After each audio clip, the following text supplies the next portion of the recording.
The sun was a hammer over the Arizona territory, beating the parched land into a fine red powder that rose with every whisper of wind. For months, the sky had been a vast, empty bowl of blue, offering no relief. The earth cracked like old pottery, and the cattle on 1,000 hills stood with their heads low, their ribs showing like the hoops on a barrel. This was the late 1870s, a time when a man's worth was measured in the water he controlled, and survival was a prayer mumbled into the dust. In this land of sharp edges and relentless light, Nahassan moved not upon the earth, but with it. He was a scout, an Apache man who knew the language of a broken twig, the meaning of a hawk's circling, and the subtle shift in the air that foretold a storm hours before any white man would think to look up. He walked a path between two worlds, guiding wagon trains for pay and, on occasion, offering his knowledge to the army, not from loyalty to their flag, but from a desire to steer them away from the foolish bloodshed their maps so often caused. Freedom, to Nahassan, was not a piece of land with a fence around it. It was the ability to move without question, to read the world as a living story, and to owe his soul to no one but the Creator and the ground that held his ancestors. He watched the white men carve their lines and build their towns, and he saw it as a temporary thing, a strange pattern drawn in the sand that the next great wind would erase. Miles away, near the dwindling trickle of Willow Creek, Hannah was fighting that wind with all the strength in her young body, a widow at 24. She possessed a pride as fierce and unyielding as the landscape itself. Her husband had left her with a small ranch, a 17-year-old brother named Miles to raise, and a deed to the only reliable water source in the valley. It was that water that made her a target, a fact she understood every time she rode into the nearby town of Dusty Fork and felt the eyes of men like Silas Crow lingering on her property lines. She was trying to hold this life together, not just for herself, but for Miles, to give him a future that was not beholden to the whims of powerful men. She worked from sunup to sundown, her hands chapped and her face weathered, refusing to show the strain that settled deep in her bones each night. She would not be seen as a helpless woman in need of rescue. She would be the rock against which the harsh world broke. Today, that rock was loading a rickety wagon with barrels, preparing for the trip to Dusty Fork. Miles, lanky and impatient with the heat, kicked at a loose stone. "You should let me go, Hannah. It is not right for you to do this alone." Hannah hoisted another barrel, her muscles straining. "And have you charmed the supply clerk with your handsome face until he forgets to give us a fair price? No, I will handle it. You need to stay and watch the stock. Make sure none of them wander into the drylands looking for what is not there." Her words were firm, leaving no room for argument. She was the one responsible, the one who had to face the world. The journey to Dusty Fork was a necessary risk, a trip to trade for flour, salt, and ammunition. The Wells Fargo line ran less frequently during the drought, its horses worn thin, making a private supply run the only option.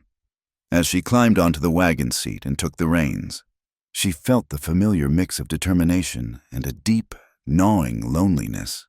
The world saw a stubborn widow. She just saw a woman trying to keep a promise. The trail to town skirted the base of Red Mesa, a colossal formation of sandstone that burned a deep, bloody red in the afternoon sun. The air was still and thick with heat. The only sounds were the creak of the wagon wheels and the plodding of the tired horses. It was in the shadow of the mesa, where the canyons cut deep and offered 100 places for a man to hide, that the first rifle shot cracked through the silence. It was not aimed to kill, it was aimed to frighten. The bullet splintered the wood of the wagon bed, inches from a barrel. Hannah pulled back hard on the reins, her heart leaping into her throat. The horses whinnied, their eyes wide with panic. She scanned the rocks, her hand instinctively reaching for the rifle tucked beside her seat. Another shot kicked up dust just in front of the lead horse. They were being played with, like a mouse cornered by a cat. Then the world dissolved. The wind, which had been a dead calm moments before, rose with a sudden, violent moan. The red dust she had lived with for months lifted from the ground in a solid wall. A roiling, blinding curtain that swallowed the sun, the mesa, and the trail in an instant. The sandstorm was upon them. It stung her eyes and filled her lungs. The horses bucked, terrified by the shots and the sudden darkness. She fought to control them, the world reduced to a maelstrom of grit and noise.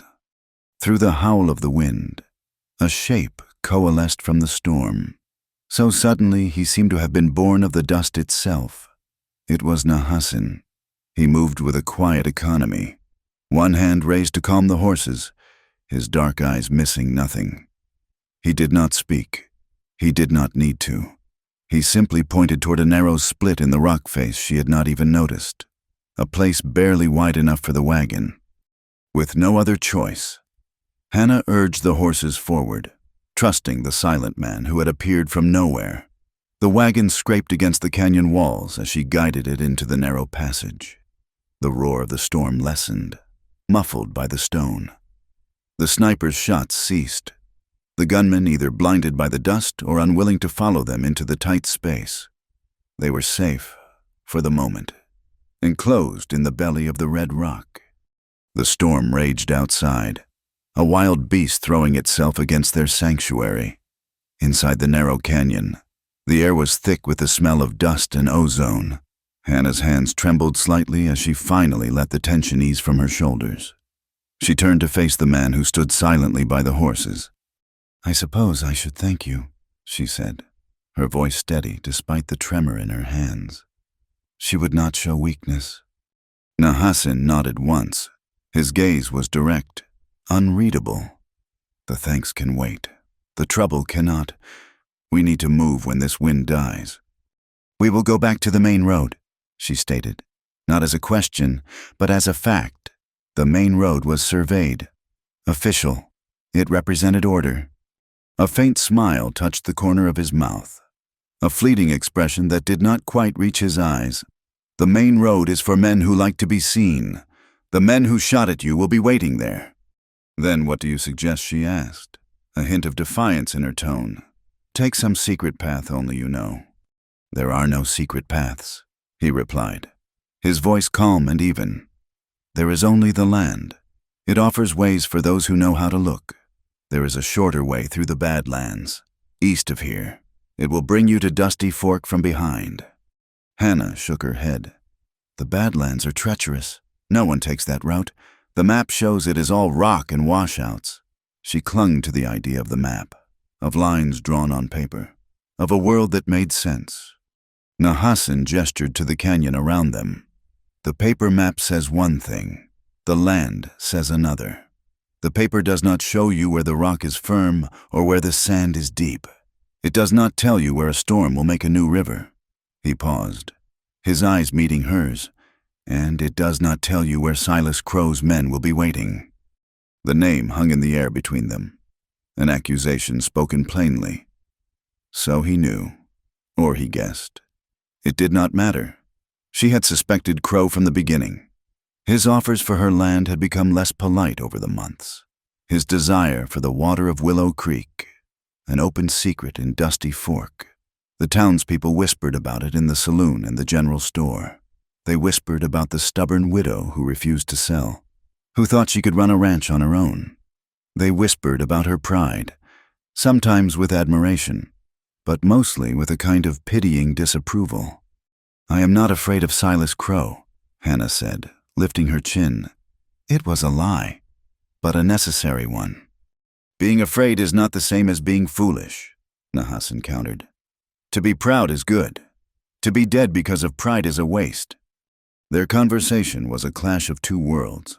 She spoke the language of property lines, legal deeds, and the structured society she was trying to uphold. He spoke the language of survival, of practicality, of a world governed by nature, not by men's laws.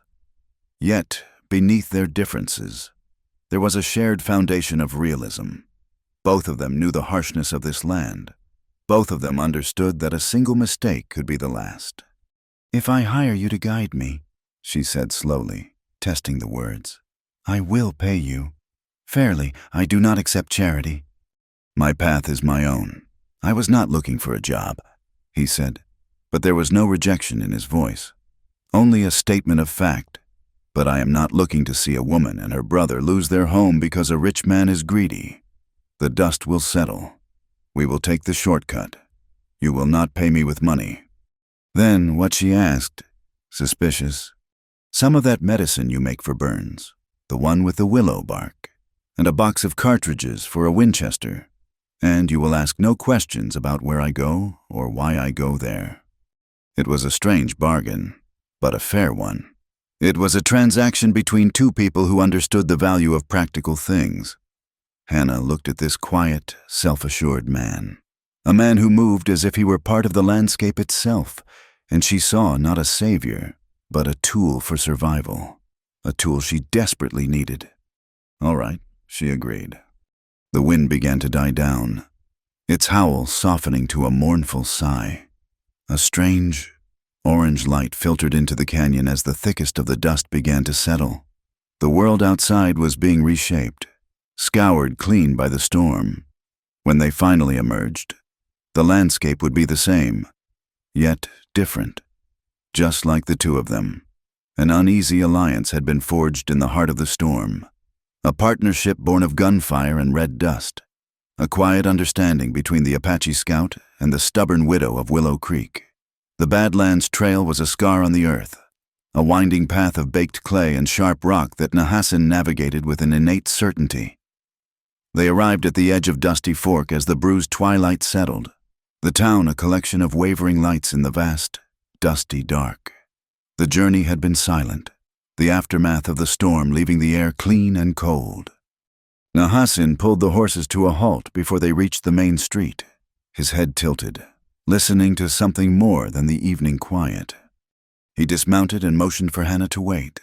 He moved away from the wagon, melting into the shadows near a shallow arroyo. When he returned, his face was a mask of stone. He said, "There is another traveler who did not finish his journey." Hannah followed him, her boots sinking into the soft sand. In the dry wash lay a man, a peddler by the look of his overturned cart and scattered wares.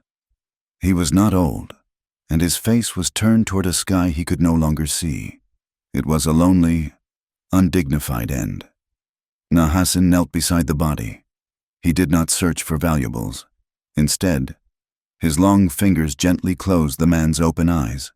He then began to gather stones, placing them one by one beside the peddler. "What are you doing?" Hannah asked, her voice low. "A man should not meet his creator with his face open to the vultures," he said simply. "He should have a blanket of earth." He worked without hurry, his movements deliberate. Hannah found herself picking up rocks as well, her earlier defiance replaced by a somber respect. This was not about laws or towns.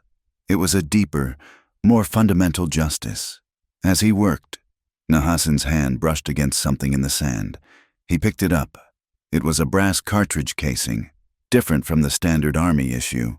He rolled it in his palm, his expression unchanging, before tucking it into a small leather pouch at his belt.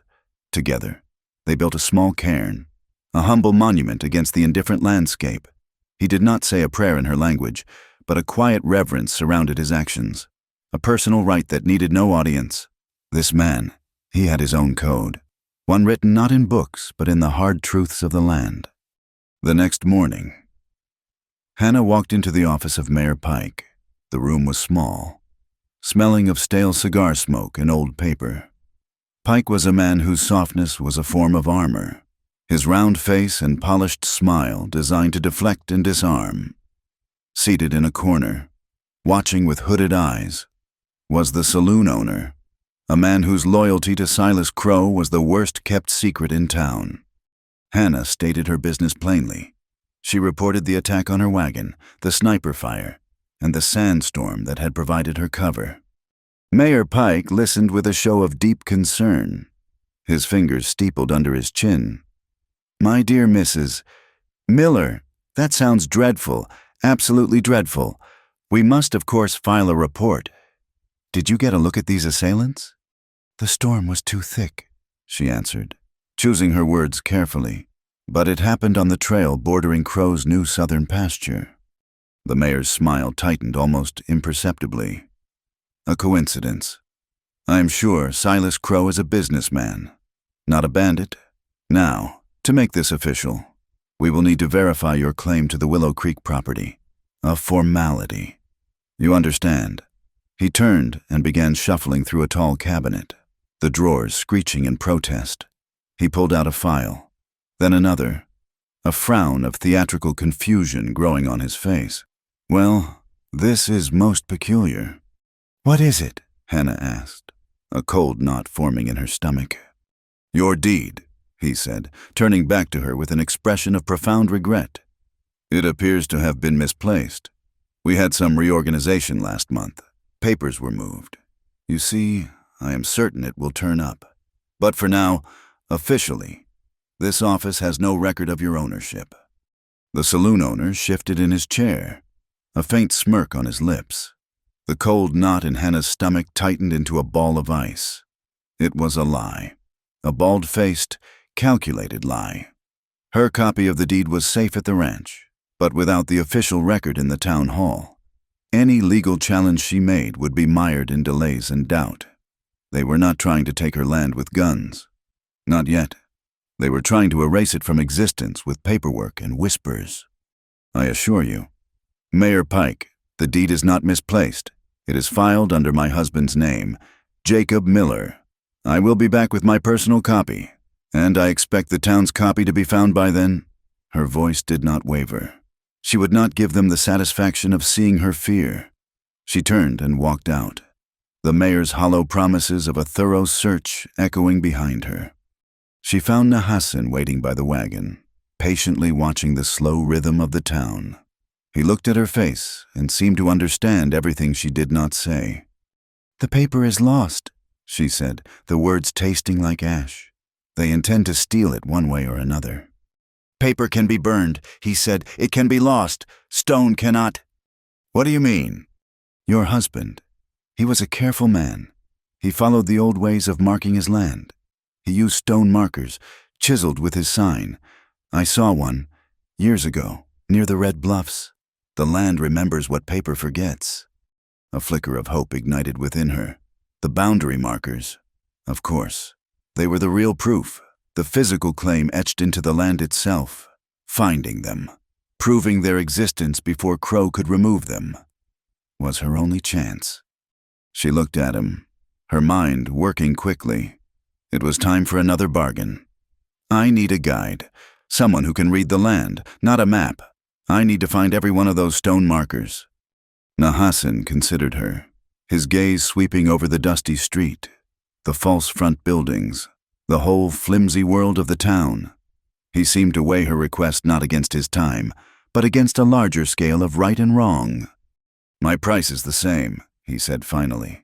The medicine, the cartridges, and no questions. Hannah nodded. I need to add a condition of my own. His eyebrows rose slightly, a silent inquiry. This is my fight, she said, her jaw set. You are a guide, nothing more. I am hiring your eyes, not your gun. I will not have it said that I needed a man to protect me. I am paying for a service, and that is all. He gave that same small smile again, this time with a glint of something that looked like respect.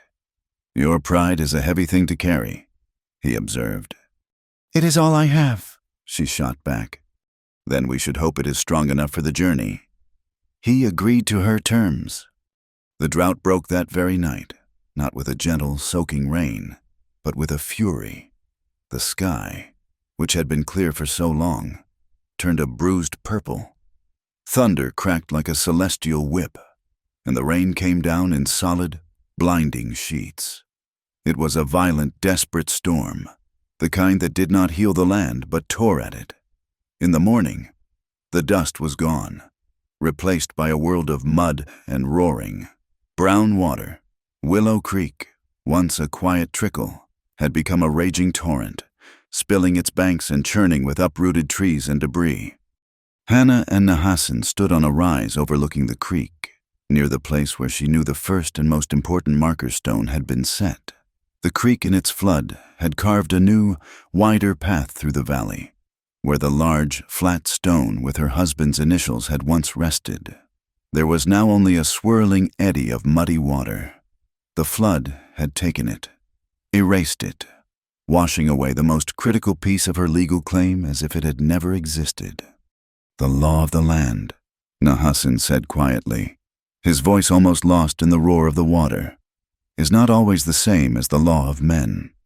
Hannah stared at the churning water, her hope from the day before sinking into the mud at her feet. They had taken her paper deed, and now nature had taken her stone one.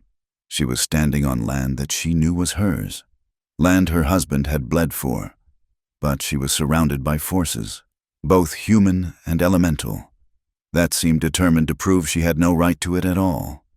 Her pride felt less like a shield and more like the last thing she had left to lose. The fight for Willow Creek was no longer just about fending off a greedy man. It was a battle against a world that seemed designed to wash her away. The water receded as quickly as it had come, leaving behind a changed world. The flood had scoured the land, tearing away familiar contours and leaving a slick canvas of mud and debris. The search for the remaining boundary markers had become a quest through a landscape that had been violently remade. Their journey began in the narrow slit of Windwhistle Canyon, a place where the wind always sang a low, mournful tune through the eroded sandstone. The passage was treacherous now, the floor littered with new fallen rocks and slick with wet clay. Nahassin moved through it with a slow, deliberate grace, his eyes scanning not just the path ahead but the walls and the sky. Hannah followed with the wagon, her knuckles white on the reins, acutely aware that every slow, creaking turn of the wheels was a victory. Miles had insisted on coming. He was nearly a man, he argued, and this was his land too. Hannah had relented, seeing a fire in his eyes that she could not bring herself to extinguish. At night, as they made a cold camp under a sky scrubbed clean by the storm, Nahassin took the boy aside. Hannah watched from the fire as he pointed to the brilliant spray of stars overhead. He spoke in a low voice, not lecturing, but sharing. "That one," he said, his finger tracing a line to the North Star, "is the one that stays. The others move. They dance through the seasons. But that one holds its place. If you know the one that does not move, you are never truly lost." Miles was captivated, his young face tilted up in awe. He had spent his life under this sky but had never been taught its language. Hannah felt a strange mix of emotions. There was gratitude, a grudging admission that Nahassin was teaching her brother something vital, something she could not, but there was also a prickle of unease. It was another debt, another service she could not easily repay. It felt like a kindness, and kindness was a currency she did not trust. It made her feel beholden, a position she had fought her entire life to avoid. They found the second marker 2 days later, not through maps, but through Nahassin's understanding of how a man like her husband would have thought. He would not place a marker where the water could take it. Nahassin had explained. He would place it where the rock was oldest, where the ground was anchored to the heart of the world.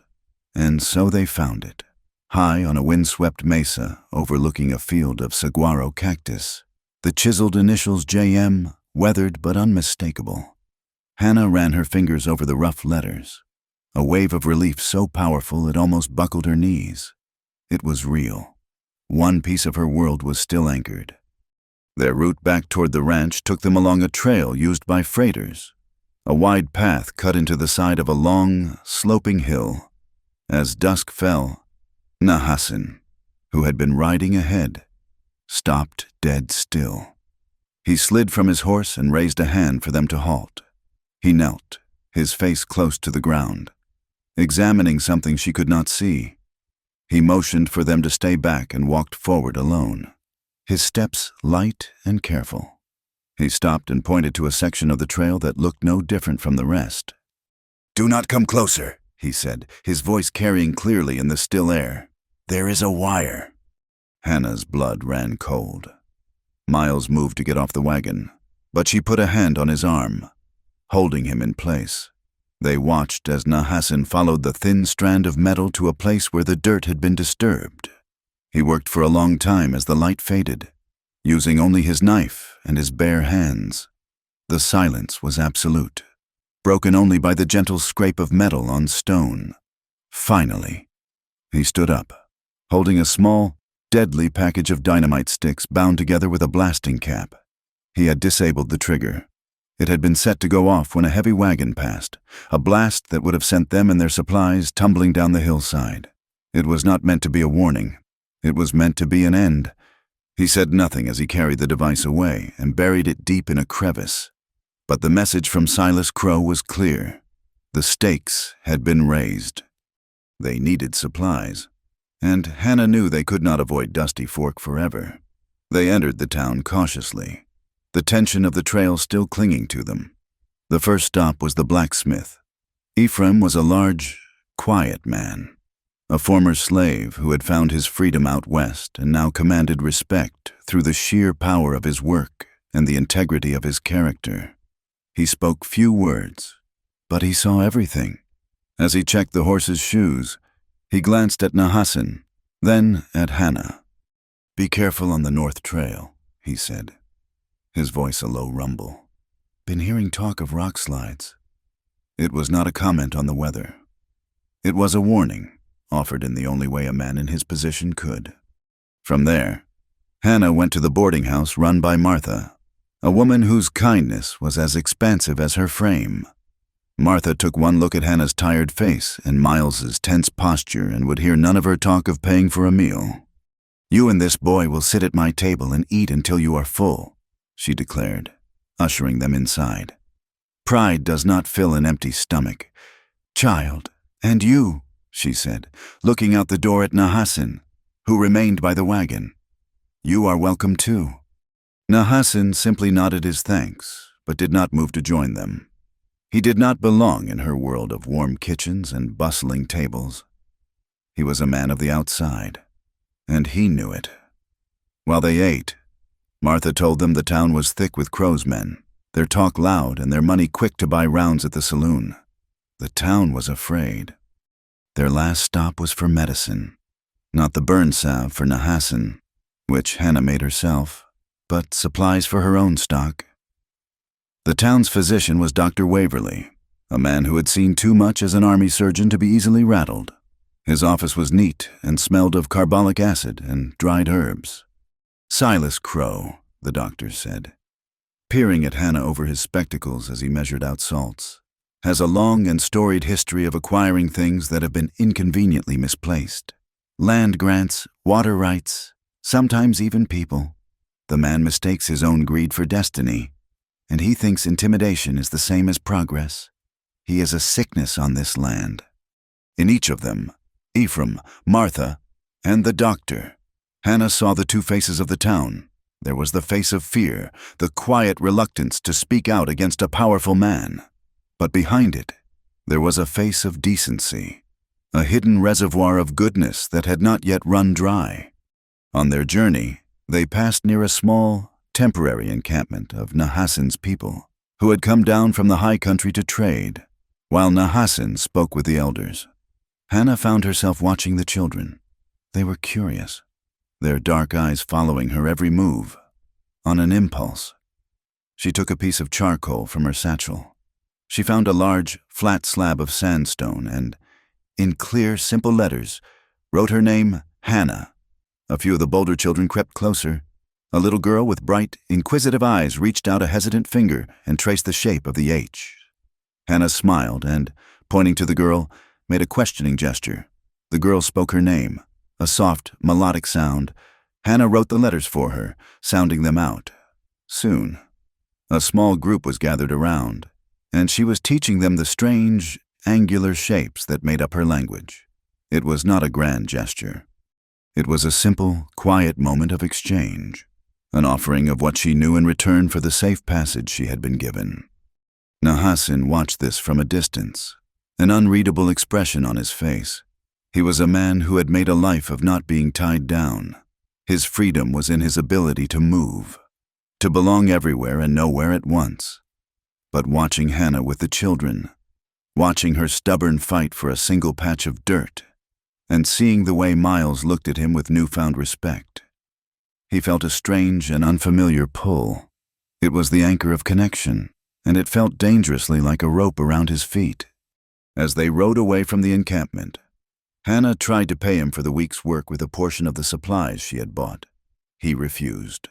The bargain was not for this. He was guiding her to the markers. The work was not done. "I am not an object of your charity," she said, her voice sharp. "We have a deal. This is payment for services rendered." He turned his horse to face her, his patience wearing thin. "You see everything as a ledger," he said, "a debt owed, a payment made. Some things are not for buying and selling." "Then what are they?" she demanded. He did not have an answer. He only knew that the lines between them, which had once seemed so clear, were becoming blurred.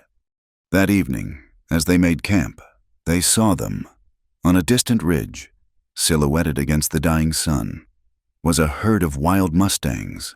They moved as one, a fluid, powerful current of life, their manes and tails flying in the wind. They were magnificent, and they were utterly free. "They belong to no one," Nahassan said, his voice barely a whisper. "That is why they have survived." Hannah watched them, a fierce ache in her chest. She understood. In that moment, the deep chasm that lay between her and the man beside her. She was fighting to put down roots, to hold on to one small piece of the world and call it her own. He was a man who believed that roots were just another kind of trap, and she was terrified that to win her fight, she was becoming more and more reliant on a man who might disappear with the next change in the wind, leaving her more alone than she had ever been before. They rode back to the ranch under a sky the color of a fading bruise. The sight of the small, sturdy cabin and the familiar shape of the barn against the horizon brought a wave of weary relief to Hannah. This was hers. This small patch of defiance against the vast, unforgiving land was her home. For a few hours, as they unloaded the wagon and tended to the animals, a fragile sense of normalcy returned. Miles, buoyed by the journey, seemed to have aged a year and a week, his movements more certain, his voice a shade deeper. Nahassan moved in his usual quiet way, checking the perimeter of the property not with the air of a guard, but with the innate curiosity of a man reading a familiar story. That night, sleep came heavy and deep. It was the smell that woke Hannah first, a sharp, acrid scent that cut through the familiar smells of pine wood and dry earth. Smoke. She was out of bed in an instant, her heart a frantic drum against her ribs. Through the small window, she saw it. An angry, orange glow was eating at the corner of the woodshed, the flames licking hungrily at the dry timber. "Fire!" she screamed, her voice raw with panic. "Miles, wake up! Fire!" The next moments were a blur of frantic, desperate action. Miles burst from his room, pulling on his boots. Hannah was already out the door, grabbing the 2 heavy water buckets from the porch. Nahassan was simply there, as if he had never been asleep, already assessing the blaze with a calm, terrifying focus. "The well," he commanded, his voice cutting through the crackle of the flames. "Miles, you work the pump. Hannah, you and I will form a line. Do not throw the water, dash it at the base." The heat was a physical blow, searing her face and stealing the air from her lungs. They worked in a desperate, silent rhythm. Miles, his young muscles straining, worked the iron pump handle until water gushed forth. Hannah filled the buckets, her arms screaming with the effort, and ran them to Nahassan, who took them and advanced into the smoke, his movements economical and precise. He threw the water with a practiced flick of the wrist, targeting the heart of the fire. The woodshed was small, and the fire had not yet had time to take full hold, but it fought them with a wild, malevolent energy. A section of the roof, its supports eaten through, groaned and then collapsed inward with a shower of sparks and embers. One of the burning timbers fell outward, catching Miles on the arm as he ran forward with another set of buckets. He cried out, stumbling back, dropping the water. Hannah rushed to his side. The burn was angry and red, a painful stripe across his forearm, but it was not deep. "Get him inside," Nahassan ordered. not taking his eyes from the fire. "This is almost done." Hannah helped her brother into the cabin, her hands shaking as she washed the wound and slathered it with the very burn salve she had prepared for her bargain with Nahassan. The irony was a bitter taste in her mouth. She left Miles sitting at the table, his face pale with shock and pain, and went back outside. The fire was dying, beaten back into a hissing, steaming pile of blackened wood. The danger was over, but the violation of it hung in the smoky air. This was a message, sent in the dead of night, as the first pale light of dawn crept over the mountains. Nahassan began his own quiet investigation. Hannah watched him, her exhaustion a heavy blanket. He did not look at the charred remains of the shed. Instead, he circled it, his gaze fixed on the damp ground, which had been softened by the recent rain and then dried to a perfect surface for holding impressions. He moved in a slow, expanding spiral, a hunter on a cold trail. Finally, he stopped. He knelt for a long time, studying a spot near the back of the property line. When he came back to where she stood on the porch, he held nothing in his hands, but his eyes held a cold certainty.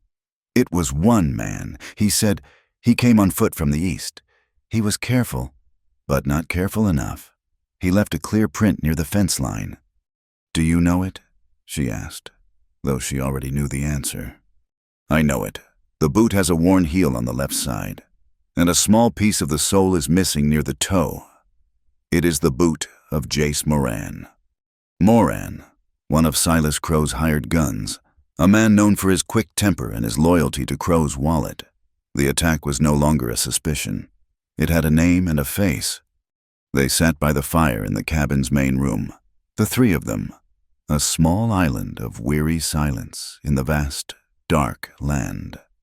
Miles had fallen into an exhausted sleep in his chair, his bandaged arm resting on the table. The smell of smoke still clung to their clothes and their hair. Hannah stared into the flames, feeling the last of her strength drain away. She had been so determined, so proud of her ability to stand alone. But the fire had burned away that illusion. They could have been killed. Miles could have been seriously hurt. Her pride had not been enough to protect them. "I am too proud to ask anyone for anything," she said, the words coming out in a low, ragged whisper. She did not look at Nahassan, but she felt his gaze on her. "My husband, Jacob. He used to say my pride was the finest and most difficult thing about me. He said it would keep me safe, but it would also keep me lonely. I never understood what he meant until now." She finally turned to look at Nahassan, her eyes shimmering with unshed tears. "I thought if I worked hard enough, if I was strong enough, I could make this place ours on my own terms. I thought asking for help was a weakness, a surrender." Nahassan was silent for a long moment, watching the play of the firelight on the rough-hewn walls. When he spoke, his voice was softer than she had ever heard it. "When I was a boy," he began, "my people lived in a valley to the south. The water was sweet, and the grass was tall. It was our home for longer than the white men have had names for their years. Then the soldiers came, with their paper maps and their orders. The map said the valley belonged to the railroad, so they moved us. They pushed us onto a piece of high, dry land where the water was bitter and nothing grew but rocks and scrub. They said it was for our own good. They said we would be safe there." He looked at her, and for the first time, she saw a flicker of the deep, old pain he carried. "My father did not ask for help. He was a proud man. He fought and he died. My mother, she was proud too, but she was also wise. She learned to bend, so she would not break. She taught me that there is no dignity in watching your family starve because you are too proud to take a hand that is offered. There is only a lonely grave." The story settled in the quiet room, a bridge of shared loss and understanding built between two vastly different worlds. He saw her not as a helpless widow, but as a fellow fighter in a war for a place to call home. He understood the fierce, desperate love she had for this land, because he had lost a land just as beloved. The tears she had been holding back finally spilled over. tracing clean paths through the soot on her cheeks. She was not just crying for the burned woodshed, or for her fear. She was crying for the crushing weight of the loneliness Jacob had predicted. Without thinking, she reached out and her hand found his. His skin was warm and calloused, his hand strong and steady. He did not pull away. He simply let her hold his hand, a silent acknowledgement of her pain. "Make me feel worthy," she whispered, the words so quiet they were almost lost to the crackle of the fire. It was not a plea for affection. It was not an invitation. It was a prayer, a request to be seen not as a fragile thing in need of rescue, not as an object of pity, but as an equal, a partner in the struggle, deserving of respect. Nahassin understood. He squeezed her hand gently, once, and then let it go. He stood up and took the worn wool blanket from the back of her rocking chair. He came back and draped it carefully over her shoulders, tucking it in around her. Then he went to the hearth, took a small pouch from his belt, and began to brew a tea of wild sage in a tin cup, its clean, sharp scent filling the room. He handed the warm cup to her, his fingers brushing hers. He did not sit back down beside her. Instead, he took her rifle from its pegs by the door, checked the action, and went to sit on the porch, his back to the door, a silent, solitary guardian watching the darkness. He would stand watch for her. He would protect her home. He was not her savior. He was her ally. And in the quiet, respectful space he had created for her, Hannah finally felt a flicker of something she had not allowed herself to feel in a very long time. Hope. The Sunday after the fire felt different. When they rode the wagon into Dusty Fork, it was not just with caution, but with a new, sharp-edged purpose. The town was alive with the usual Sunday activity. Families in their best clothes moved toward the small white church, its bell tolling a slow, steady rhythm that seemed to measure out the life of the town. Others gathered at the open-air market, a dusty patch of ground where traders sold everything from hardware to fresh eggs. But as Hannah, Miles, and Nahassin moved through the street, a hush fell over the conversations around them. The news of the fire had preceded them. They were no longer just a stubborn widow and a strange Apache scout. They were a story, a spectacle. The whispers followed them like a cloud of flies. They came from the men loitering on the saloon porch, from the women clustered near the dry goods store.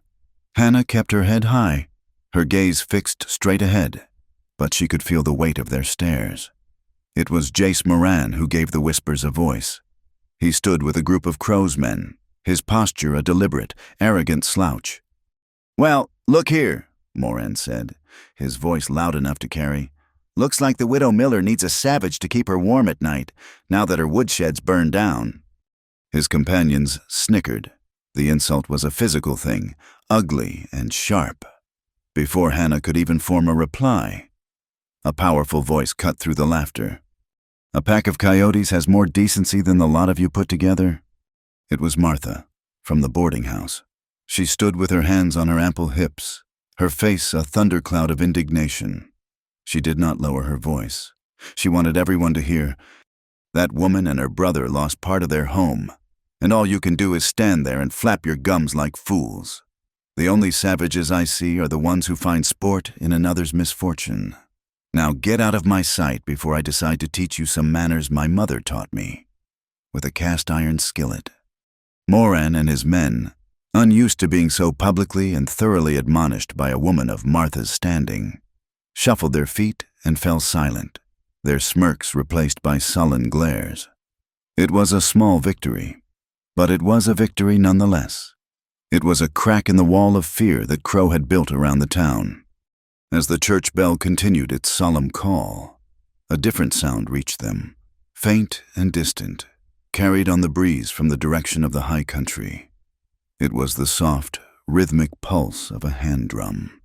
The sound was a counterpoint to the bell, a different heartbeat, a reminder of the other world that existed just beyond the town's small horizon. The two sounds did not clash.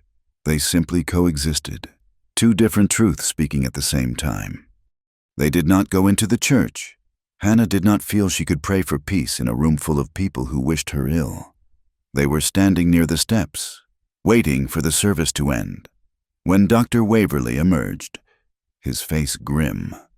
He saw them and walked over, ignoring the curious glances of his fellow churchgoers.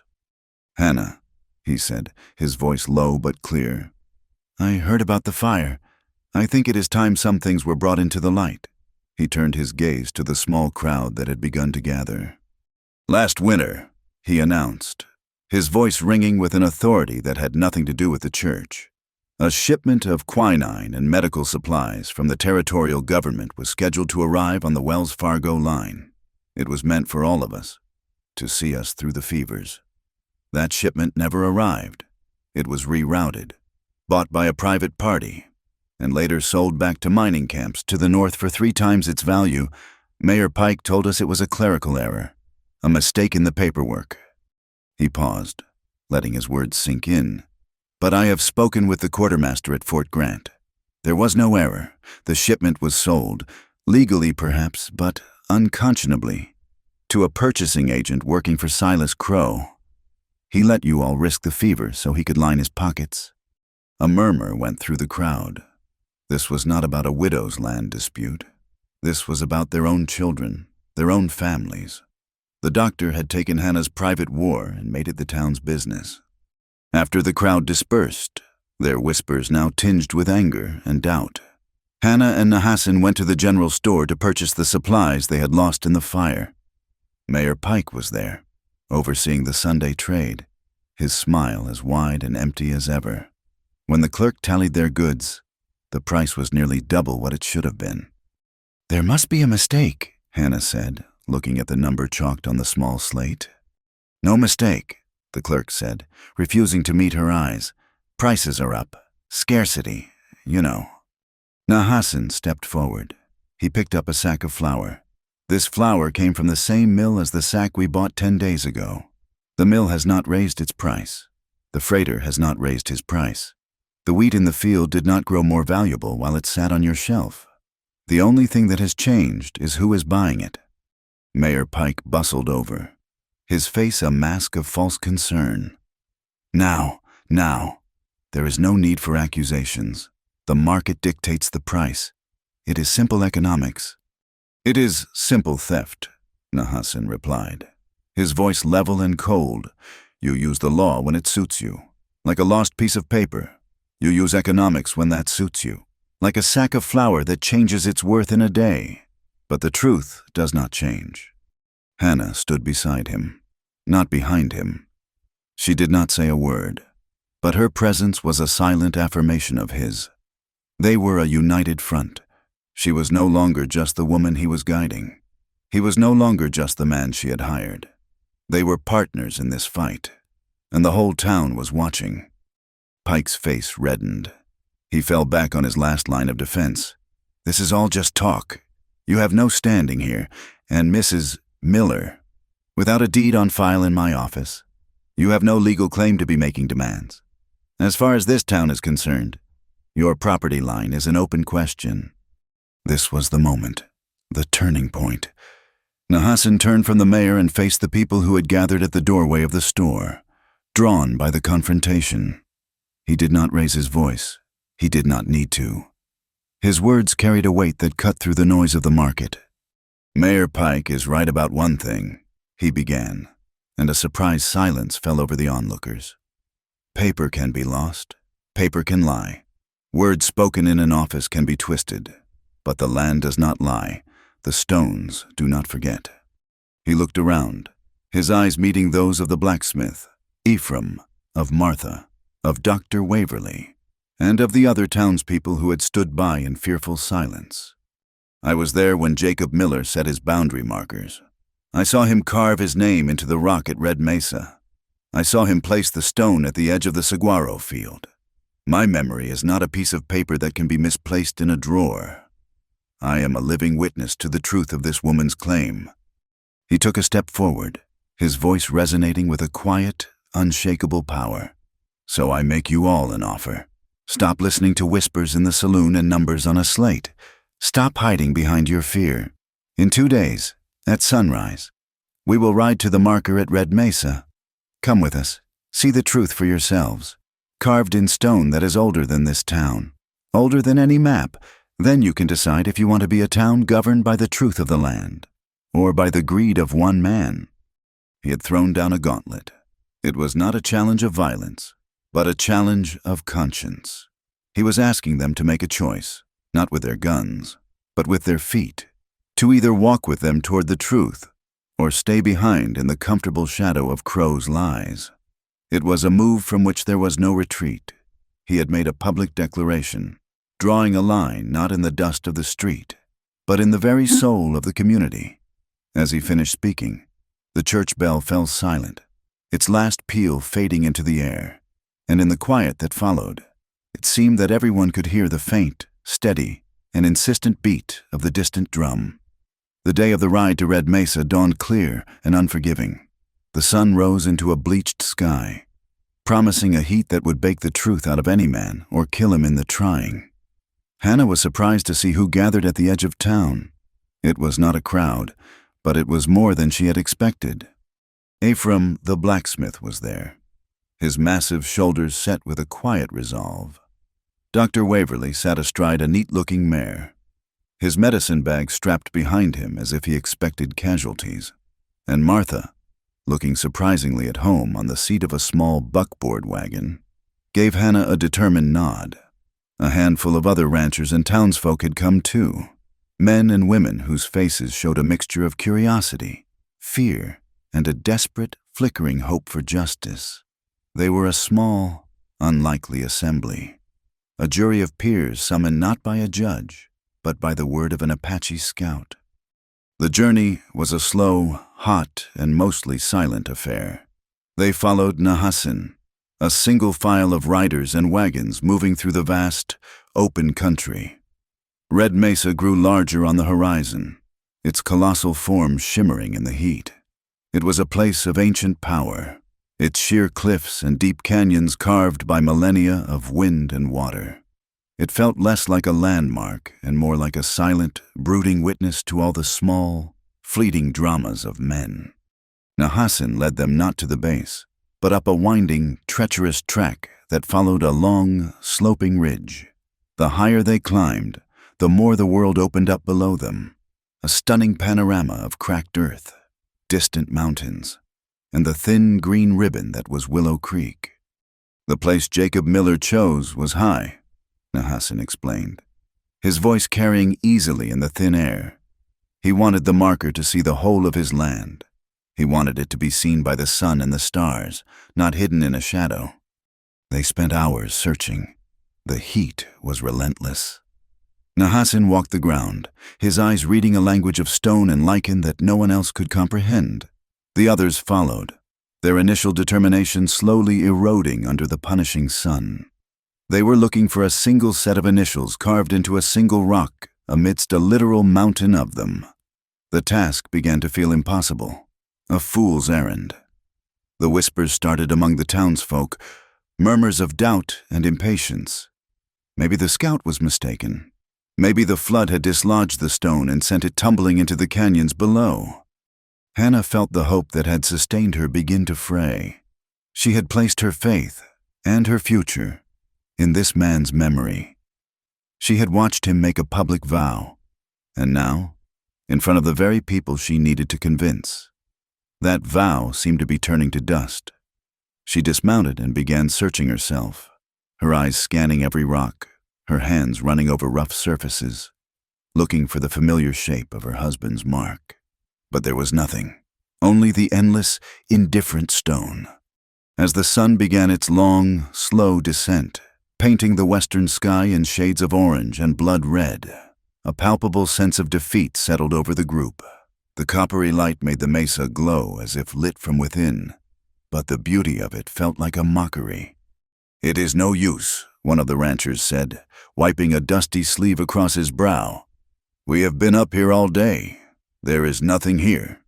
Mayor Pike will have a good laugh over this," another muttered. The words were like stones thrown at Hannah. She saw the doubt in their faces turning to certainty. They had risked Crow's displeasure to come here. And for what? To be led on a wild goose chase by an Indian. She could feel their fragile alliance crumbling. Nahassin stood apart from them, his back to the setting sun, his face unreadable. He had not given up. He was still watching, still thinking, but he offered no words of encouragement. The silence from him was, in its own way, more discouraging than the rancher's complaints. One by one, the others began to turn their horses and wagons back down the trail, eager to be gone before full darkness fell. Dr. Waverly gave Hannah a look of sympathetic apology. Ephraim simply shook his head, his disappointment clear. Martha was the last to leave. "Do not you lose heart, child," she said softly, but her words sounded hollow. They left, a slow, straggling procession of defeat, until only Hannah, Miles, and Nahassin remained on the high ridge. The disappointment was a physical ache in Hannah's chest. She had stood beside Nahassin in the town, a silent partner in his bold declaration. Now, she felt like a fool. She had allowed herself to depend on him, on his memory, on his world of signs and stones, and it had failed her. The foundation of her pride, her fierce self-reliance, felt shaken. She had leaned on someone else, and the support had given way. Miles, his young face etched with frustration, kicked at a loose rock. He was wrong. There is nothing here. What are we going to do now? Hannah. She did not have an answer. For the first time, she truly did not know. The sun dipped below the horizon, and the first stars began to appear in the deep purple sky. The desert air grew cool, a welcome relief from the day's oppressive heat. They stood in the vast, profound silence of the high desert, three small figures dwarfed by the immense landscape. Hannah walked over to where Nahassin stood looking out over the darkened valley. She stopped in front of him, the weariness of the day etched into every line of her body. But when she spoke, her voice was not broken. It was quiet, but it was steady. "I do not beg anyone," she said, looking him straight in the eye. "I never have. I came here today because I believed you. I believed the land remembered." She took a breath, holding his gaze. Her next words were not a complaint, not an accusation. They were the purest, most honest expression of the core of her being. "It does not matter if we find the stone or not. It does not change the truth. But I need you to understand. I am not looking for a man to save me. I am not asking for pity. I only wish to be seen as someone who is worthy." The words hung in the still, cool air between them. Worthy of the fight, worthy of the risk, worthy of respect. Not as a woman who needed protecting, but as a person who was standing her ground, even if that ground was crumbling beneath her feet. Nahassin looked at her for a long time. The fading light softened the hard lines of his face, and she saw in his eyes not pity, but a deep and solemn understanding. He had seen her strength from the beginning, her stubborn pride, but now he was seeing the vulnerability beneath it, and he understood that the two were not separate things. They were two sides of the same proud heart. He reached to his side, to a small, beaded pouch on his belt. From it, he drew a thin, tightly braided cord of dark leather. It was old, the leather worn smooth with time and handling. It was not a decoration. It felt like something more, something with history and meaning. He held it out to her, his palm flat. "In my mother's family," he said, his voice low and serious, "we do not make promises with empty words. A promise is a thing you can hold. You give a part of yourself, and the other person holds it until the promise is kept." He looked from the leather cord in his hand to her eyes. "This belongs to one who keeps their word." He was not just giving her an object. He was giving her a trust, a piece of his world, of his code. He was answering her plea to be seen as worthy. He was telling her that he saw her as a keeper of promises, a person of honor. He was affirming her character, not her circumstance. Hannah hesitated for only a second. Then, slowly, she reached out and took the leather braid from his hand. It was cool and smooth against her skin. It felt solid, real, a tangible anchor in a world of lost deeds and missing stones. She curled her fingers around it, the weight of his trust a sudden, surprising warmth in her palm. She did not say thank you. The moment was beyond such simple words. They stood there in the gathering darkness, the silence between them no longer empty, but filled with a new, unspoken understanding. A bond had been formed, not of necessity or of a simple bargain, but of mutual respect. He had seen her, truly seen her, and had judged her worthy.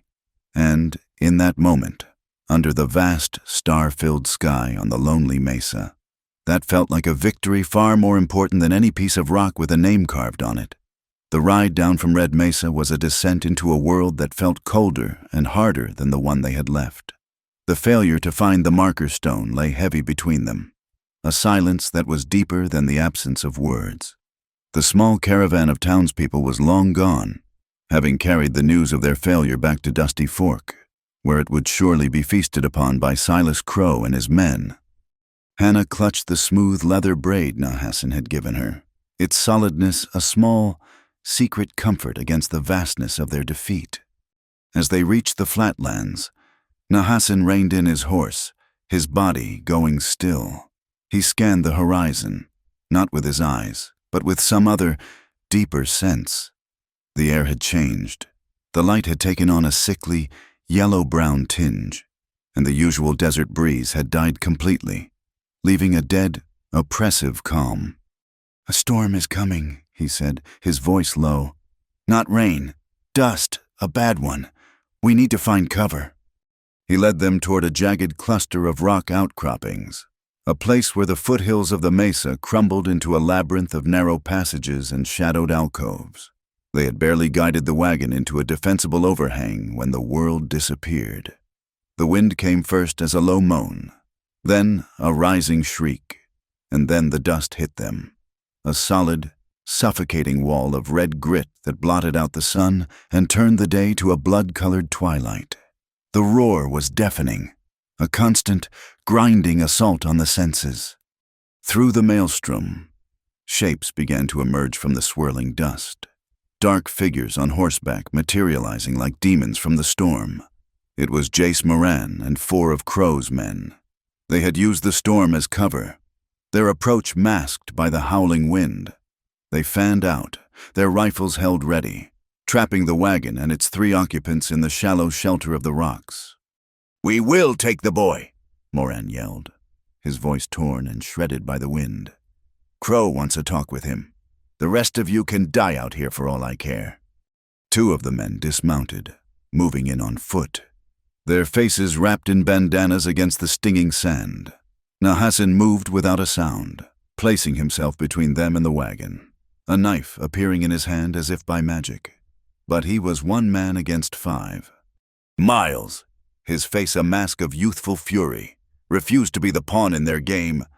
He grabbed the spare rifle from the wagon bed. "I am not going anywhere with you." That was the distraction they needed. As Moran's attention shifted to the armed boy, another of his men saw an opening and lunged for Miles, trying to wrestle the rifle from his grasp.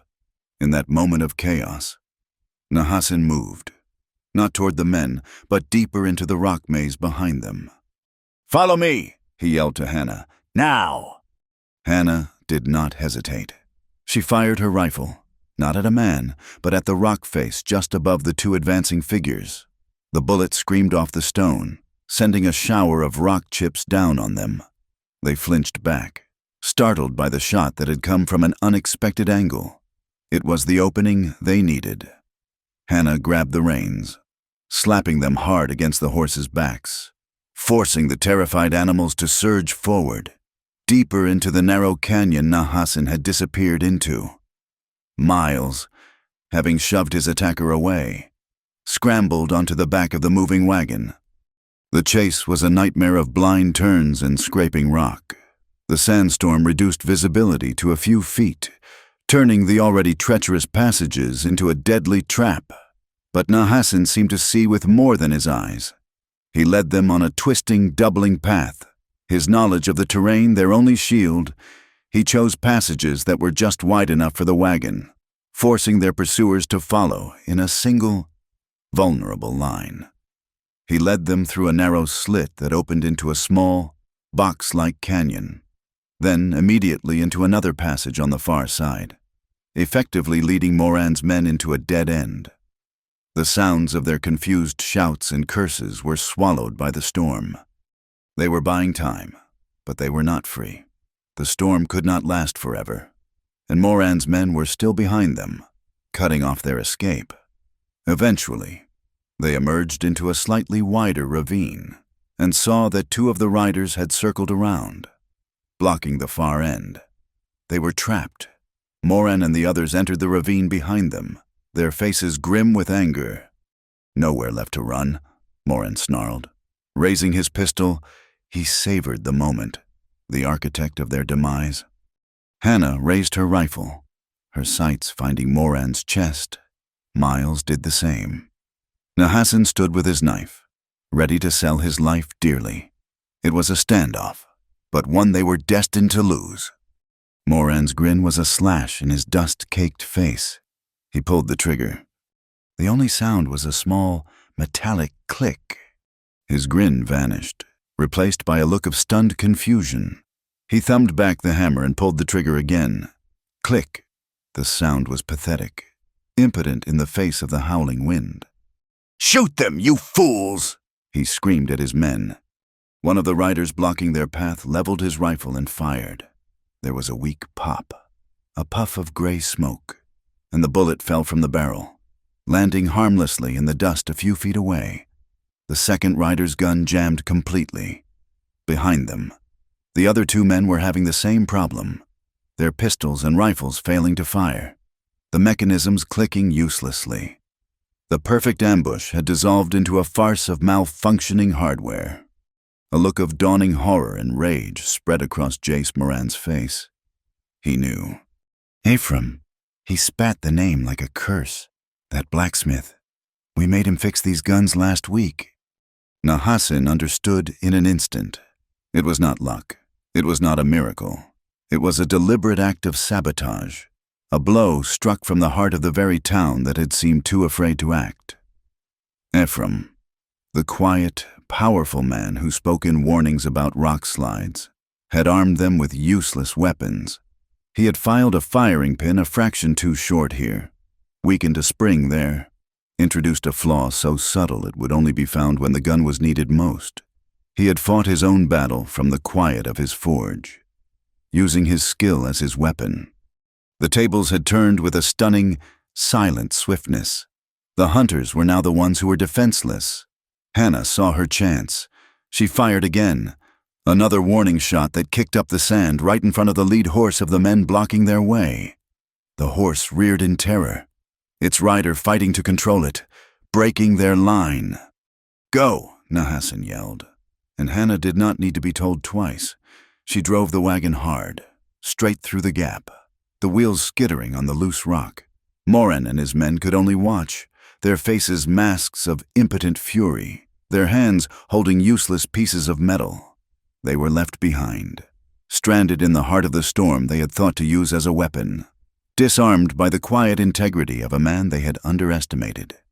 As they cleared the labyrinth of rocks and found their way back to the open trail, the wind began to die, and the thick red curtain of dust began to settle.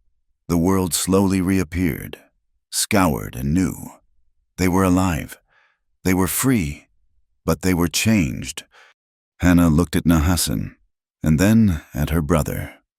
She clutched the leather braid in her hand. She was not alone in this fight. She had never truly been alone. Martha had been her voice. Dr. Waverly had been her conscience. And now Ephraim, a man of few words, had been her shield. A small, brave community, working in the shadows, had begun to dismantle Silas Crow's power, not with a roar, but with a series of quiet, courageous acts. Her heart, which had felt so heavy with defeat on the mesa, now felt light with a fierce, defiant hope. The truth was not just carved in stone. It lived in the hearts of good people, and that was a truth that Silas Crow could never bury. The news of the failed ambush and Moran's disarmed men traveled back to Dusty Fork on the wind. A story so strange it had to be true. It changed the air in the town. Fear was still present, but it was now mingled with something else, a tentative, fragile defiance. When Nahasan sent word that the great sandstorm had likely uncovered what the flood had hidden, and that they would ride to Red Mesa one last time, the response was different. This time, it was not just a handful of the curious and the brave who gathered. It was a proper delegation. Dr. Waverly and Ephraim were there, as was Martha, her face set with grim determination. But they were joined by others, ranchers who had been squeezed by Crow, merchants tired of his threats, families who had suffered through the winter without the medicine he had diverted. And they were not alone. A small party of Apache elders, their faces like ancient maps of the land, had ridden down from the high country at Nahasan's request. They came not as warriors, but as witnesses, men whose memories stretched back further than any deed filed in a dusty office. The journey back up the mesa was not a search, but a pilgrimage. They moved with a shared, unspoken purpose. The storm had done its work. It had acted as a giant, scouring brush, sweeping away the loose sand and debris that had buried the lower face of the ridge. Nahasan led them to a place not far from where they had searched before, but lower, at the base of a sheer rock wall. And there it was. It was not a single stone, but a section of the cliff face itself. The initials JM were there, deep and clear, but they were surrounded by other markings, older and fainter. There were symbols chipped into the rock, signs that Hannah did not recognize, but that brought a murmur of acknowledgement from the Apache elders. One of the old men, his voice like the rustle of dry leaves, stepped forward. He pointed a long, bony finger at the carvings. This place has always been a marker. It is a place where the spirits of the wind and the rock meet. The man who put his sign here knew the old ways. He did not choose a stone that could be moved. He chose the heart of the mountain. Then Dr. Waverly stepped forward, unstrapping a heavy, leather-bound book from his saddle. "This is the official Wells Fargo route log for 1871, he announced, his voice clear and steady. The drivers were required to note landmarks for the safety of the next man down the line. He opened the book to a page marked with a dried wildflower. He read aloud, his words precise and undeniable. "At the eastern ridge of Red Mesa, 2 miles south of the balanced rock, a new boundary marker has been carved by local rancher Jacob Miller, next to the ancient spirit writings, a good place to watch for summer storms." He held the book open for all to see. The written record of the white man's world and the oral history of the Apache had met at this one spot, and they told the exact same story. The truth was no longer a matter of opinion. It was a fact, witnessed, verified, and undeniable. A wave of relief and triumph washed through the crowd. They had done it. They had found the proof. It was in that moment of victory that the riders appeared, cresting the ridge above them. Silas Crow sat on a big black horse, a sneer of contempt on his face. Behind him were Jace Moran and a dozen of his men, this time armed with new weapons. They had ridden around the back of the mesa, trapping the townspeople on the narrow ledge. "A lovely little town meeting," Crow said, his voice dripping with sarcasm. "It is a shame I have to bring it to an end. This land is mine. It will be developed, and it will make me a great deal of money. Your pathetic sentimentality means nothing." He had expected fear, and for a moment, he got it. The townspeople looked from the armed men above to the sheer drop below, but then Ephraim stepped forward, his blacksmith's hammer held loosely in one hand, and Martha moved to stand beside him. The community did not break. Crow's sneer hardened into a vicious glare. He saw that his usual tactics were failing. He needed to re-establish his dominance in the most brutal way possible. His eyes scanned the crowd and settled on Martha. In a flash, he spurred his horse down the short, steep incline. Before anyone could react, he had leaned down, grabbed Martha by the arm, and hauled her up in front of him on the saddle. a pistol pressed hard against her temple. "Now," he snarled, his voice a low growl of triumph. "We will have order. Everyone will drop their weapons." A tense, terrible silence fell. The townspeople were frozen. Their moment of victory turned to a nightmare. Crow had the advantage. He had the high ground, the numbers, and a hostage they could not bear to lose. But Nahassan had not been idle.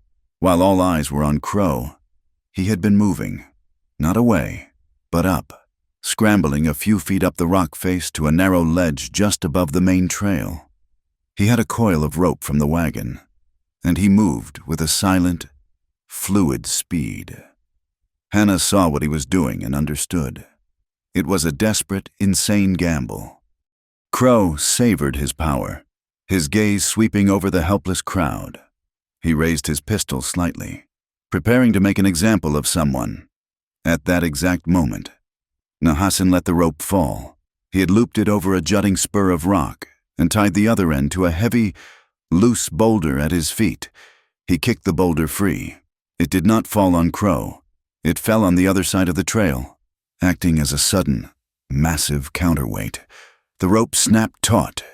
Yanking the rock spur it was looped around. The spur did not break, but the sudden, violent jerk pulled Crow's gun arm sideways just as he fired. The shot went wild, the bullet screaming harmlessly into the sky. In that split second of chaos, Hannah acted. She lunged forward, not at Crow, but at Martha, shoving her with all her strength. Martha tumbled from the horse's back, landing in a heap on the dusty ground, safe and out of the line of fire. At the same time, Miles, who had been standing near a pile of loose rock and brush, saw something no one else had noticed. A thin, dark line running from that pile to a spot near where Crow's men were gathered. It was a fuse. Crow had not just come to intimidate. He had come prepared to finish things for good. While Nahassan and Hannah created their diversion, Miles pulled out his knife. He did not try to snuff out the lit fuse. There was no time. Instead, he sliced through the cord, then grabbed the sputtering end and threw it with all his might toward a slide of loose scree and rock on the far side of the trail, away from everyone. The explosion was deafening. It was not a huge blast, but it was perfectly placed. The concussion sent a river of rock and earth cascading down, completely blocking the trail between Crow and his men. They were cut off, trapped on the high ridge, looking down in disbelief at the scene below. Silas Crow was alone. His hostage was free. His men were isolated, and he was surrounded by the very people he had terrorized for months. He looked from Hannah to Nahassan, his face a mask of disbelief and pure, unadulterated rage. He was a man who had built an empire on fear, and suddenly, no one was afraid of him anymore. Before he could even think to reload his pistol, Ephraim was on him, dragging him from his horse with one powerful arm. The fight was over. Crow was captured, not in a blaze of gunfire, but by the coordinated, courageous actions of a community that had decided to stand together. They had won, not with bullets, but with a rope, a shove, and a boy with a quick mind and a steady hand. The truth, like the marker stone buried beneath the dust, had been there all along. It had just been waiting for the storm to pass so it could be brought into the light. The return to Dusty Fork was a spectacle unlike any the town had ever seen. It was not a parade of heroes, but a slow, solemn procession of justice. Silas Crow, his hands bound in front of him, rode his own black horse, his face a thunderous mask of humiliation. Ephraim rode beside him, a silent, formidable guard. Crow's men, disarmed and leaderless, were herded along by the armed ranchers. Hannah and Nahassan rode near the front with Miles, who sat taller in his saddle than he ever had before. The people of the town emerged from their homes and businesses, their faces a mixture of awe, disbelief, and a dawning, brilliant relief. They watched the man who had held them in a grip of fear for so long be led down their main street like a common prisoner. There was no official courthouse, no appointed judge. The town's justice would be as rugged and immediate as the land itself. By unspoken agreement, They all gathered in the saloon. The irony was thick enough to taste. The very room where Crow had plotted and schemed, where his deals were sealed with whiskey and intimidation, was now to be the site of his reckoning. They brought him to the front, and he stood there, glaring at the faces that had once ducked their eyes in his presence and now stared back at him with newfound courage. Dr. Waverly, by virtue of his education and the respect he commanded, took charge. He stood behind the bar, not to serve drinks, but to preside over this makeshift court of public opinion. "This is not a formal trial," the doctor began, his voice steady and clear. "That will be for the territorial judge. This is a hearing for the community to see the truth laid bare." The evidence was presented, piece by irrefutable piece. Hannah spoke first, her voice quiet but unwavering. She told of the initial attack on her wagon, of the fire that had been set in the night, of the constant pressure to sell her land. Miles stood beside her, his bandaged arm a testament to the truth of her words. Martha, her voice booming with righteous anger, described in vivid detail how Crow had taken her hostage on the mesa, holding a pistol to her head. Then, a nervous young man who worked as a bookkeeper at the saloon stepped forward, holding a heavy ledger. He had kept 2 sets of books, he admitted, his voice trembling, one for the public and one for Silas Crow. He opened the private ledger, his finger tracing a line of neat figures. It was all there. Payments to Jace Moran and his men, recorded as security expenses. A large sum paid to an agent for the purchase of the territory's medical supplies. And, most damning of all, a series of regular, significant payments to Mayor Pike, listed simply as civic cooperation. The crowd turned as one to look at the mayor, who had been trying to make himself small in a corner of the room. His face, usually a mask of polished geniality, had collapsed into a puddle of sweat and fear. He could not deny the evidence written in black and white. Before anyone could even shout an accusation, he held up his hands in surrender. "I resign," he stammered. "I am leaving town on the morning stage." He scuttled out of the saloon, a man running from his own reflection. Finally, Dr. Waverly presented the Wells Fargo logbook, and one of the Apache elders spoke of the ancient markings on the mountain, confirming once and for all the legitimacy of the boundary marker. When all the evidence had been presented, a deep silence fell over the room. All eyes were on Silas Crow. He stood there, his arrogance stripped away, leaving only a raw, ugly core of greed and hate. "There is nothing for you to decide," he spat, his voice venomous. "The law is about power, and I will be back." Ephraim moved him toward the door. They took him to the town's small, seldom used jail and locked him in. He would wait there under guard for the circuit judge. But his reign over Dusty Fork was definitively over. In the aftermath, a sense of quiet purpose settled over the town. At a meeting the next day, with Dr. Waverly again acting as the voice of reason, the matter of Hannah's land was officially settled. The town council, its ranks now free of Pike's influence, formally recognized her deed and the legitimacy of the stone marker, entering the Wells Fargo log as corroborating evidence into the town's official records. It was Hannah herself who stood up next. "Willow Creek is mine," she said, her voice clear and strong. "But the water belongs to the land. During the dry season, when the other creeks run low, I will not see my neighbors' cattle thirst. We will draft an agreement, a compact for all ranchers in this valley, to share the water in times of need, not as charity, but as a community."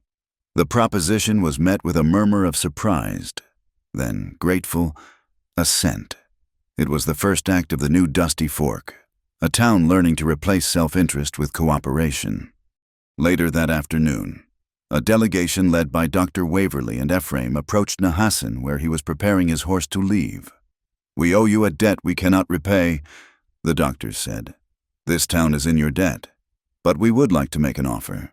We need a man who understands both the ways of this town and the ways of the people of the high country. We need a liaison, an official go-between to ensure that we live in peace and mutual respect, a paid position, recognized by the town council. It would be a role of honor, not of servitude. Nahassin listened, his expression thoughtful. He looked at the faces of these people, at the town that was struggling to be born from the ashes of its own fear. He saw a beginning, fragile but real. "I will consider it," he said, "but I am no man's servant. I would speak for the town, but also for my people. I would walk my own path between the two." The delegation readily agreed to his terms. That evening, Hannah walked down to the banks of Willow Creek. The water ran clear and steady, no longer a raging torrent, but a life-giving pulse. She had fought so hard for this place, so hard to stand alone. She had seen asking for help as a surrender of her dignity, but she realized now that she had been wrong. She had not won this fight alone. She had won it because Martha had spoken, because the doctor had dared, because Ephraim had acted, because Nahassin had guided. She had held her ground, and they had come to stand with her. She looked down at her hands, no longer just the calloused, hard-working hands of a lonely widow, but the hands of a woman who was part of a community. Nahassin found her there, watching the last light fade from the sky. He stood beside her, the silence comfortable and deep. "I thought," she said, not looking at him, "that my pride was a wall to keep the world from breaking me, but it was just a wall to keep the world out." He waited, letting her find her words. "Dignity is not broken by a hand holding another," she said softly. "It is made stronger." He knew she was not just talking about the fight for her land. She was talking about them. He thought of his freedom, the thing he had prized above all else. He had always seen it as a state of constant motion, of having no ties, no place that could claim him. He pictured the wild mustangs on the ridge, running with the wind, belonging to no one. But now, a different thought came to him. He looked at the ranch house, a small light now glowing in its window, a beacon in the vast darkness. He looked at the woman standing beside him, her silhouette strong and resilient against the twilight. "Freedom," he said, his voice quiet but sure, "is knowing the place you willingly return to." It was a profound and simple truth, a resolution to the conflict that had warred within him for so long. To be free was not to be untethered. It was to have the choice, and to choose to be anchored. And in that moment, he knew he had made his choice. His path had led him here, to this woman and this piece of land. And for the first time in his life, the thought of staying did not feel like a cage. It felt like coming home. The seasons turned, and the land began to heal. The rains came, not with the violent fury of the flash flood, but with a soft, steady persistence that turned the red dust to a dark, rich mud. Tiny shoots of green, a color the valley had almost forgotten, began to push their way through the cracked earth. The water in Willow Creek ran deep and clear, and the sound of it was a constant, gentle music. One morning, Hannah looked out from her porch and saw them, a sight she had only seen once from a distance.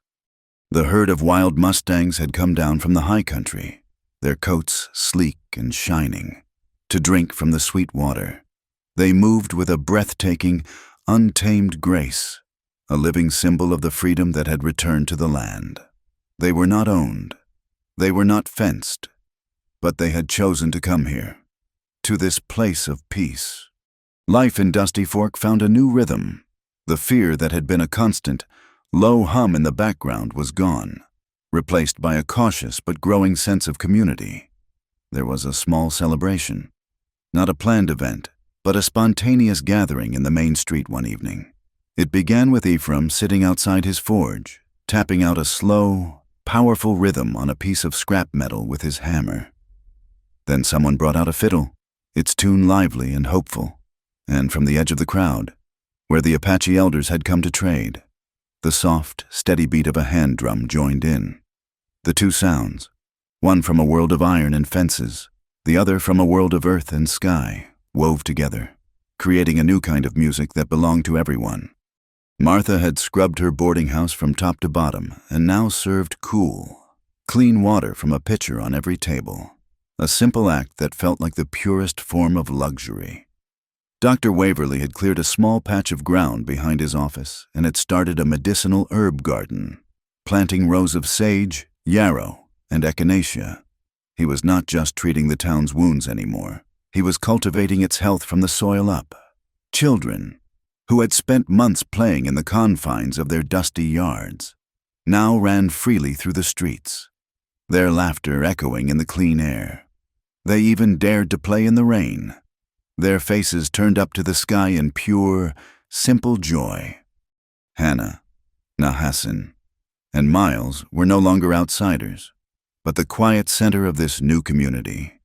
People greeted them not with suspicion or pity, but with a simple, honest respect. They were the ones who had shown the town that courage was not the absence of fear, but the act of standing together in spite of it. Nahassan had accepted the role of liaison. It was a position that fit him, allowing him to walk his chosen path between two worlds, not as a scout for hire, but as a builder of bridges. He spent his days riding between the town and the high country, carrying messages, settling disputes over grazing rights, and teaching the ranchers which plants were safe for their cattle and which were poison. He was still a man of the open spaces, but now his travels had a purpose beyond his own survival. He had found a way to be free and to belong at the same time. One cool afternoon, when the sky was a deep, cloudless blue, Nahassan asked Hannah to ride with him. They did not take the wagon. They just rode, their horses moving easily beside each other, back up the familiar trail to Red Mesa. They did not speak much on the way. The silence between them was no longer a space of uncertainty, but of deep, comfortable understanding. They came at last to the place, the section of cliff face where the truth of her claim was carved in ancient stone. The air was cool and clean, and the view over the greening valley was magnificent. They dismounted and stood before the marker, their marker, the place where their separate fights had become one. Nahassan turned to her. He held his hand out, and in it lay the thin, dark leather braid. It was the promise he had given her in her darkest moment of doubt, the one she had held on to as a symbol of his trust. "I gave this to you to hold, until my word was kept," he said, his voice as quiet and steady as the mountain itself. "My word is kept. The land is yours. The town is at peace." Hannah looked at the braid, then at him. She made no move to give it back. Her heart ached with a sweet, unfamiliar feeling that was equal parts joy and fear. "Now," he continued, his dark eyes holding hers, "I return it to you, not as a promise held, but as a promise offered. I ask you to keep it, not for a season, but for a lifetime, to be the one who keeps my word, as I will be the one who keeps yours." It was not a question that demanded a simple yes or no.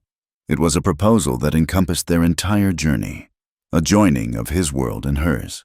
It was a vow to be made not before a preacher in a church, but before the ancient, silent witness of the mountain. Hannah reached out and her fingers closed over his, her hand covering the braid. "Yes," she said, her voice a whisper. "I will keep it." They rode back to the ranch as the sun was setting, bathing the world in a soft, golden light. That evening, they ate a simple meal on the porch, a meal of bread she had baked and stew she had cooked. Miles was there, his talk full of plans for the ranch, for a new bull, for a stronger fence line. He was no longer a boy chafing under his sister's protection, but a young man ready to build a future. After he had gone inside, Hannah and Nahassan sat together in the gathering twilight, listening to the sounds of the night. It was the second part of his proposal, a quiet, domestic promise made not in words, but in the simple act of sharing a home. A light rain began to fall, a soft, misty drizzle. As the drops caught the last of the fading light, they seemed to glow with the faint red color of the earth, a gentle rain of dust and water, of past and future. Nahassan stood up and held out his hand to her. She took it and he drew her to her feet. He did not say a word. He simply leaned in and kissed her, a gentle, certain kiss that tasted of sage and rainwater and the promise of a new beginning. It was not a fiery, passionate embrace, but something far deeper, a quiet sealing of a bond that had been forged in hardship and tempered in respect. They stood there for a long time, the red dust rain falling around them. Two people who had found their own way to be strong, and had discovered they were even stronger together. Worthy is when two people choose each other. Thank you for listening to our story. Please let us know where you are listening from in the comments so we can all connect. And do not forget to subscribe to our channel Wild West Tales. Like this video, and press the hype button to help this story reach more people.